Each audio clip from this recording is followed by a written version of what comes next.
Hello दोस्तों, त्रिकोणमिति के प्रश्नावली 8.1 के शेष प्रश्न संख्या 8 से लेकर 11 तक के प्रश्नों के हल को लेकर हम हाजिर हैं और देख रहे हैं। दिया गया है क्वेश्चन नंबर 8 में 3 काट a बराबर 4। तो आपको बताया गया है कि इस तरह से जब पहले दिया हो तो ये जो काट a है, काट a बराबर लिख लीजिए 4/3। अब एक बनाइए समकोण त्रिभुज। क्या बनाइए? समकोण त्रिभुज। और उसके लिए लाल बटे कक्का की ज़रूरत हरदम पड़ेगी, तो आप इसको एक जगह नोट किए रहिए। तो काट ए का मतलब है आधार बटा लंब। आधार बटा लंब है तो इसका जो आधार है वो थोड़ा बड़ा है और लंब जो है हमारा छोटा है। तो ए यहाँ से हम देखें, ए एंगल मान लेते हैं ए मान लेते हैं बी, ए मान लेते हैं सी। तो काट ए का मतलब है यहाँ पर आधार बटा लंब। तो आधार है हमारा 4 और लंब है हमारा 3। तो पाइथागोरस प्रमेय लगाइए। इसलिए हम लिखेंगे पाइथागोरस प्रमेय से। पाइथागोरस प्रमेय से क्या हो जाएगा? यहाँ पर कहेंगे AC का स्क्वायर बराबर AB का स्क्वायर प्लस BC का स्क्वायर। अब AB का स्क्वायर का मतलब है 4 का स्क्वायर प्लस 3 का स्क्वायर। 4 चौक 16 प्लस 3 3 9, 16 9 हो गया 25। और AC बराबर आ जाएगा √25। इसका मतलब हो जाएगा 5 मात्रक। बस हमको AC का मान मिल गया है 5। अब यहाँ पर जो हमको प्रूफ देना है, एक प्रूफ हमको देना है यहाँ पर 1 - tan square A upon 1 + tan square A बराबर cos square A minus sine square A। तो सबसे पहले ज्ञात कीजिए। इसलिए अब हम लिखेंगे LHS left hand side 1 - tan square A upon 1 + tan square A। तो यहाँ से यदि हम tan निकालना चाहते तो A हो जाएगा 1 - अब tan का मतलब है, यहीं पर लिख लीजिए चाहे, इसलिए tan A बराबर tan A का मतलब लंब बटे आधार, और लंब है हमारा 3 और आधार है 4, तो A हो जाएगा 3/4। और साइन A बराबर ज्ञात कर लीजिए लंब बटा कर्ण। तो लंब बटा कर्ण का मतलब है लंब हमारा 3 है, कर्ण हमारा 5 है, 3/5। और cos A बराबर यदि हम ज्ञात करेंगे आधार बटा कर्ण, तो आधार हमारा है 4 और कर्ण हमारा है 5, तो आ जाएगा 4/5। 4/5 A हो गया। तो 1 - tan square A, tan square का मतलब है 3/4 का होल स्क्वायर, 1 + 3/4 का होल स्क्वायर। सॉल्व कीजिए। 1 - 3 का स्क्वायर 3 3 9, 4 का स्क्वायर 4 चौक 16, और 3 का स्क्वायर 3 3 9, 4 का स्क्वायर 4 चौक 16। 16 1 के 16 माइनस 9 बटे 16, 16 1 के 16 और प्लस 9 बटे 16। ये कैंसिल हो जाएंगे। ऊपर बच गया 7, नीचे हो गया 25। ये क्या है? लेफ्ट हैंड साइड का मान है। अब हम राइट हैंड साइड का लिख लेते हैं। लिखा गया है cos square A minus sine square A। cos square A minus sine square A। cos का स्क्वायर मतलब 4/5 का स्क्वायर, और साइन का स्क्वायर मतलब 3/5 का स्क्वायर। तो यहाँ लिखिए 4 चौक 16/25 माइनस 3 3 9/25। आधार इसके बराबर हैं, तो 16 - 9/25, ये आ जाएगा 7/25। 7/25 ये आया है LHS का मान। RHS का मान भी आएगा 7/25। हम कहेंगे इसलिए LHS = RHS = 7/25। Hence proved. यही क्या है? उत्पत्ति हमारी हो चुकी है। Note down.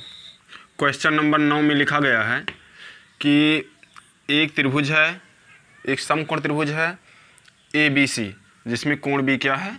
समकोण है। इसमें कोण B समकोण दिया गया है, और साथ ही साथ ये भी दिया है कि tan A बराबर 1/√3। यही दिया है कि tan A बराबर 1/√3।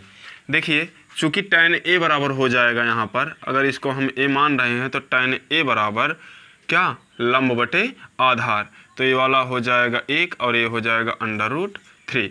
तो इस प्रकार से समकोण त्रिभुज ABC में कोण बी समकोण है और tan A बराबर 1/√3 दिया है, इसलिए अब चूंकि tan A बराबर 1/√3 और ये क्या होता है लंब बटे आधार, तो इसलिए हो जाएगा AB बराबर √3 और BC बराबर 1। तब हम कहेंगे पाइथागोरस प्रमेय से। जब हम पाइथागोरस प्रमेय यहाँ पर लगाएंगे तो क्या हो जाएगा, पाइथागोरस प्रमेय से AC का स्क्वायर बराबर AB का स्क्वायर प्लस BC का स्क्वायर। AB का जो स्क्वायर होगा √3 का स्क्वायर, 1 का स्क्वायर, ये आएगा 3, ये होगा 1 = 4। अब AC बराबर हो जाएगा √4।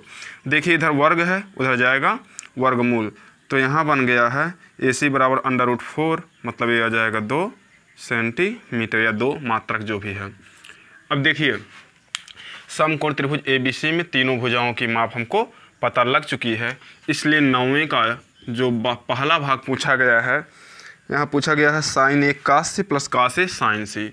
क्या sin A cos C plus cos A और sin C, इसका मान ज्ञात करना है। तो हम यहाँ पर जानते हैं sin A का मतलब होता है लंब बटा कर्ण, तो लंब बटा कर्ण, A के लिए लंब कौन है 1 और कर्ण कौन है 2, तो हम कह देंगे 1/2। अब गुणे cos C, C के लिए A वाला लंब है, A वाला आधार है, तो आधार बटा कर्ण हम कहेंगे 1/2। आगे बढ़ जाएंगे, cos A आधार बटा कर्ण मतलब √3/2, और फिर वहाँ पर sin C इसके लिए लंब होगा, A वाला कर्ण होगा, √3/2। मतलब पिछले भी एक क्वेश्चन में हमने आपको बताया था किसी एक ही त्रिभुज में जो sin A का मान होता है वही cos C का मान होता है, और जो cos A का मान होता है वही sin C का मान होता है। तो यहाँ पर यदि हम मल्टीप्लाई कर लें 1/2 × 1/2 तो हो जाएगा 1/4, यहाँ पर √3 × √3 हो जाएगा 3 और 2 × 2 = 4। अब दोनों का हर यहाँ पर समान है, जोड़ लेंगे 3 धन 1/4, तो 4/4 आ जाएगा आंसर 1। अब जो दूसरा भाग यहाँ पर पूछा गया है, दूसरा भाग ये कह रहे हैं cos A cos C minus sin A sin C।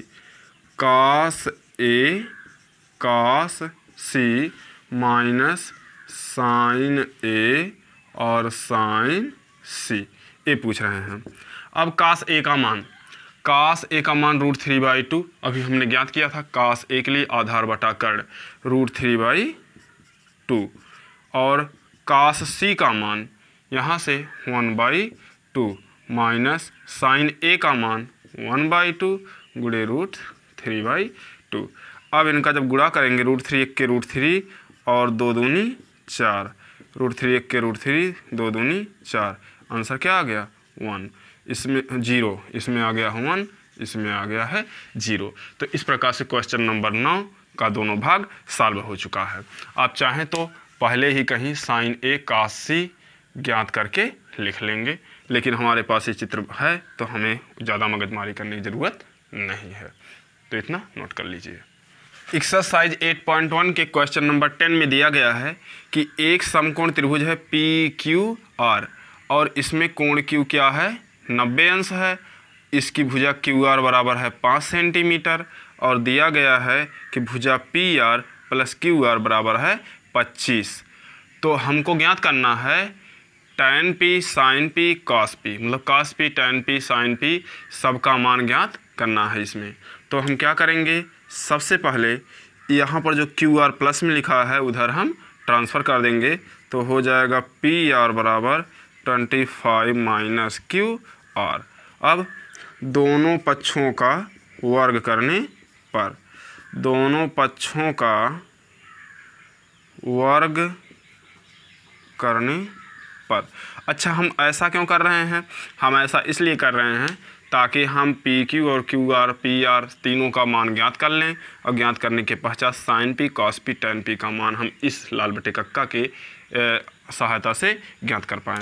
तो हम यहाँ पर लिखेंगे दोनों पक्षों का वर्ग करने पर, जब वो आप वर्ग करोगे तो हो जाएगा PR का वर्ग बराबर 25 माइनस QR का वर्ग। अब 25 का स्क्वायर प्लस QR का स्क्वायर माइनस 2 गुणे 25 गुणे QR, ये कैसे हुआ, A² plus B² minus 2AB, तो ये हो जाएगा 625 और ये मिलेगा QR का स्क्वायर और ये मिलेगा 50 QR। अब इधर है प्लस में QR स्क्वायर, इधर ले आएंगे तो माइनस में QR स्क्वायर, तो हो जाएगा PR square minus QR square बराबर 625 माइनस 50 QR। यदि आप पाइथागोरस प्रमेय को देखें तो PR का स्क्वायर माइनस QR का स्क्वायर बराबर होगा PQ का स्क्वायर। ऐसा होगा कि नहीं होगा, ऐसा होगा। यहाँ पर दिया गया है कि QR का स्क्वायर बराबर 5 सेंटीमीटर नहीं बल्कि PQ का स्क्वायर, PQ बराबर दिया गया है 5 सेंटीमीटर, PQ बराबर 5 सेंटीमीटर। तो हम यहाँ आगे बढ़ जाएंगे, परंतु पाइथागोरस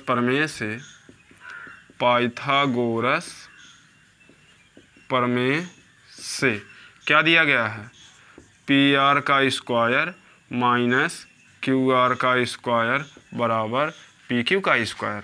इसलिए हम इसकी जगह पर क्या लिख लेंगे, समीकरण ये एक यदि मान लें हम, तो हम लिखेंगे PQ का स्क्वायर बराबर 625 माइनस 50 QR।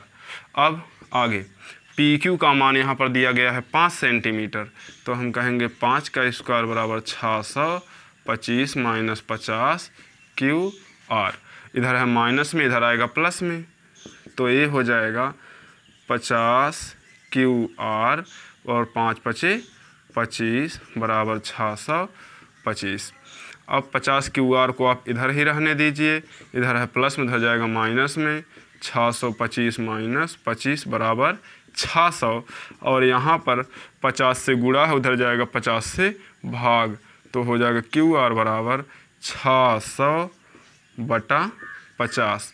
आप भाग देंगे तो आ जाएगा 12 सेंटीमीटर। मिल चुका है QR बराबर 12 सेंटीमीटर। देखिए PQ बराबर है 5 सेंटीमीटर और QR बराबर दिया गया है 12 सेंटीमीटर हमने ज्ञात किया है। तो इस प्रकार से यदि इसको हम समीकरण 2 माने और इसको हम समीकरण 1 मान लें तो हम कहेंगे तब समीकरण 1 से क्या करेंगे, इसी QR का मान समीकरण 1 में ले जाकर रख देंगे और आ जाएगा PR प्लस 12 बराबर 25, क्योंकि हमने QR की जगह पे क्या लिख लिया है 12। अब ये जो PR है ये हो जाएगा 25 माइनस 12, है ना। अब 25 माइनस 12 करेंगे तो ये हो जाएगा 13 सेंटीमीटर, तो ये हो गया है 13 सेंटीमीटर। एक बार फिर से हम समझ लेंगे, क्वेश्चन सॉल्व हो चुका है। दिया गया है कि समकोण त्रिभुज PQR में कोण Q क्या है 90 अंश है और PQ बराबर है 5 सेंटीमीटर। दिया गया है PR प्लस QR बराबर 25, इसको हम मान लिए हैं समीकरण 1। अब QR को इधर प्लस में रखे थे, उधर ले जाएंगे माइनस में, दोनों पक्षों का हम वर्ग कर देंगे। PR का स्क्वायर बराबर A माइनस B के होल स्क्वायर से ओपन करेंगे तो ऐसे ही आ जाएगा। उसके बाद ये जो QR स्क्वायर प्लस में था इधर ले आएंगे माइनस में, हो जाएगा PR square minus QR square बराबर 625 माइनस 50 QR, ये बचा रह जाएगा। तो PR का स्क्वायर माइनस QR का स्क्वायर, PR का स्क्वायर माइनस QR का स्क्वायर पाइथागोरस प्रमेय से, तो हो जाएगा PQ का स्क्वायर भाई कर्ण का स्क्वायर माइनस लंब का स्क्वायर बराबर आधार का स्क्वायर से, तो ये हम लिख लिए हैं PQ का स्क्वायर। तो ये यहाँ पर इतने की जगह पे हमने लिख लिया है PQ का स्क्वायर, PQ बराबर दिया गया 5 सेंटीमीटर, तो हमने लिखा 5 का स्क्वायर, यहाँ लिख लीजिए चूँकि PQ बराबर है 5 सेंटीमीटर। अब हमने इसको सॉल्व किया, इधर है माइनस, इधर आ गया प्लस, अब इधर प्लस था उधर हो गया माइनस, 625 में से 25 गया तो 600 बचा, 50 से गुणा था भाग कर दिए तो हो गया 12 सेंटीमीटर। QR बराबर आ गया है कुल मिलाकर 12 सेंटीमीटर। अब इसी QR का मान समीकरण 1 में हम रख देंगे तो PR बराबर आ गया है 25 माइनस 12 बराबर 13 सेंटीमीटर। लंब कर्ण आधार तीनों का मान हमको पता हो चुका है। तब हम यहाँ पर ज्ञात करेंगे साइन P। इसलिए समकोण त्रिभुज समकोण त्रिभुज पी क्यू आर में क्या साइन पी बराबर लंब बटा कर्ण। लंब कौन सा है? पी के लिए लंब है क्यू आर और कर्ण है पी आर। क्यू आर बटे पी आर, क्यू आर बटे पी आर, और क्यू आर हमारा कितना आया है 12 सेंटीमीटर, पी आर आया है 13 सेंटीमीटर, तो आ जाएगा 12 बटे 13। आगे बढ़ेंगे, हम लिखेंगे कास पी बराबर क्या होता है आधार बटा कर्ण, और आधार कौन सा है पी क्यू और कर्ण कौन सा है पी आर, पी क्यू बटा पी आर। अब ये जो पी क्यू है, पी क्यू के लिए हमने देखा है 5 सेंटीमीटर और ये है 13 सेंटीमीटर, आ जाएगा 5 बटे 13 सेंटीमीटर, मतलब कि 5 बटे 13। और ये जो tan p है, और tan p क्या होता है लंब बटा आधार, तो हम यहाँ लिखेंगे लंब बटा आधार। लंब हमारा है क्यू आर और आधार हमारा है पी क्यू, तो यहाँ पर क्यू आर बराबर दिया गया है 12 और पी क्यू बराबर है 5, तो हो जाएगा 12 बटा 5। इस तरह से हमने साइन पी, कॉस पी और tan p तीनों का मान ज्ञात कर लिया है। नोट कर लीजिए। क्वेश्चन नंबर 10 के बाद अब हम देखते हैं क्वेश्चन नंबर 11 को। क्वेश्चन नंबर 11 में कुछ कथन दिए गए हैं 1 2 3 4 5। इन 5 कथनों को पढ़ना है। ये सत्य हैं अथवा असत्य हैं, सत्य क्यों हैं उसका कारण देना है और असत्य क्यों हैं उसका भी कारण देना है। तो पहला पार्ट हम देखते हैं। लिखा गया है कि tan a का मान सदैव 1 से कम होता है। tan a का मान सदैव 1 से कम होता है, ये गलत है, यह एक असत्य कथन है। अब क्यों असत्य कथन है? क्योंकि tan a का मान कभी कभी 1 से अधिक भी होता है, अधिक भी होता है। जैसे tan 60 का मान √3 हो जाता है। तो अब आगे कह रहे हैं कोण a के किस मान के लिए, कोण a के किसी मान के लिए sec a का मान 12 बटे 5 क्या हो सकता है? ये सत्य है। हाँ, sec a का मान 12 बटे 5 हो सकता है, क्योंकि sec का मान यहाँ पर यदि हम देखें 5 दूनी 10, मतलब कि इससे ज़्यादा हो रहा है, मतलब 1 से ज़्यादा हो जा रहा है, तो यहाँ हम कहेंगे हाँ सत्य है, क्योंकि sec a का मान 1 से अधिक होता है। बस यही हो गया है इसका कारण। अगला, cos a जो है कोण a के कोसिकेंट के लिए प्रयुक्त एक संक्षिप्त रूप है। यह एकदम पूर्णतया असत्य है। परिचय वाली वीडियो में हमने आपको बताया था कि जो कोसिकेंट होता है वह उसका संक्षिप्त रूप कौशिक होता है, कॉस नहीं होता है। इसका संक्षिप्त रूप क्या होता है? कोसेक होता है। और कॉस किसका संक्षिप्त रूप है? कोसाइन का। कॉस किसका संक्षिप्त रूप है? कोसाइन का। तो यहाँ से आई यानी ई हटा देंगे, तब कॉस बना हुआ है। यह असत्य है। हम कारण यहाँ दे सकते हैं। क्या कारण दे सकते हैं? हम लिख देंगे नहीं, क्योंकि कोसिकेंट कोसेक का मतलब संक्षिप्त रूप है। ऐसे कह देंगे क्योंकि कोसिकेंट का संक्षिप्त रूप कोसेक है। बस खत्म। अब कॉट और a का गुणनफल होता है, यह भी असत्य है। इसका गुणनफल नहीं होता है। क्यों नहीं होता है? इसका a मतलब असत्य क्यों है? तो हम कहेंगे क्योंकि कोण a का कॉट a का अर्थ होता है, कॉट a का अर्थ है कोण a की कॉट निष्पत्ति। बस यही इतना ए समझना है। कॉट ए का मतलब होता है कोण ए की जो कॉट लेते हैं, जो निष्पत्ति कॉट के रूप में ली जाती है, वही कॉट ए होता है। कॉट और ए का गुणा नहीं है। किसी भी कोण थीटा के लिए साइन थीटा बराबर 4/3, यह भी असत्य है, क्योंकि साइन का मान 1 से कम होता है। साइन थीटा का मान 1 से कम होता है। एक बात आप यहाँ पर ध्यान देंगे, यहाँ पर जो लिखा गया है केवल हमने लिखा SIN या COS, जैसे COS लिख लिया, SIN लिख लिया, TAN लिख लिया, बिना किसी एंगल के, जैसे थीटा या ABC PQR, बिना किसी एंगल के इनका कोई अस्तित्व नहीं होता है। कभी भी आप ऐसे लिखकर नहीं छोड़ सकते हैं। इनके साथ में theta theta theta, phi psi, ABC PQR आदि अक्षर जरूर आने चाहिए। उम्मीद है कि इस तरह के क्वेश्चंस को सॉल्व करके आप 8.1 का पार्ट B भी समझ गए होंगे। यदि आपको अच्छी तरह से समझ में आया हो तो वीडियो को लाइक कीजिए, अच्छा सा कमेंट कीजिए, दोस्तों के पास शेयर कीजिए और चैनल को सब्सक्राइब कीजिए ताकि आपको कंप्लीट सिलेबस के वीडियोज़ मिलते रहें। Thank you.